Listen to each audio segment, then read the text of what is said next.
সূরা মায়েদা 83 নম্বর আয়াতে কারিমার মধ্যে আমার আল্লাহ পাক রব্বুল আলামিন বলেছেন ওয়া ইযা সামি'উ মা উনজিলা ইলার রাসূল তারা আ'য়ুনহুম তাফীদু মিনাদ দাম'i মিম্মা আরাফু মিনাল হক يقولون ربنا آمنا فاكتبنا مع الشاهدين ومن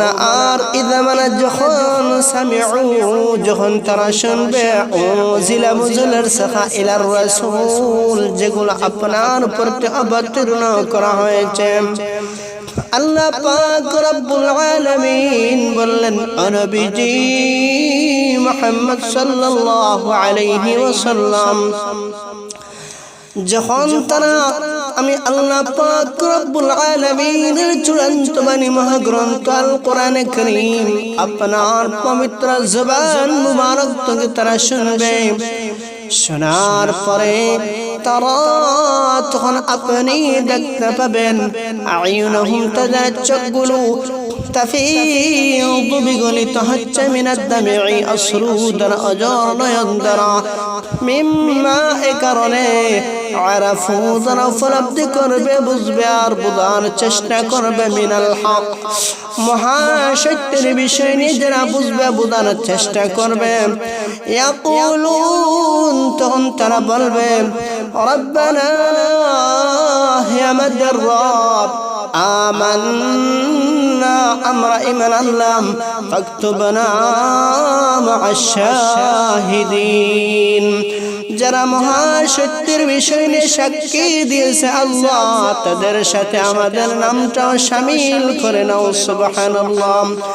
আমার আল্লাহ পাক রব্বুল আলামিন এই আয়াতে কারিমার মধ্যে বললেন ও নবীজি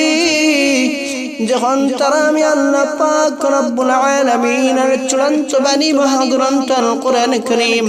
আপনার পবিত্র জবান মুবারক থেকে তারা শুনবে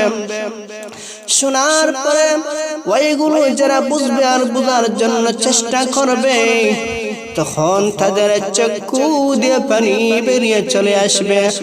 আর তারাই ঈমান আনবে আর তারাই ওইগুলো মেনে নিতে পারবে সুবহানাল্লাহ আর যারা বুঝবে না আর বোঝার চেষ্টাও করবে না তাদের দিল নরম হবে না তাদের চক্ষু দিয়ে পানি বেরিয়ে চলে আসবে না আর তারাই ঈমান আনতে পারবে না আর তারাই ওইগুলো মেনে নিতে পারবে না তাদের চক্ষু দিয়ে পানি বেরিয়ে চলে আসবে আর তারাই ওইগুলো মেনে নিতে পারবে যারা বুঝবে আর ওইগুলো বোঝার জন্য চেষ্টা করবে সুবহানাল্লাহ।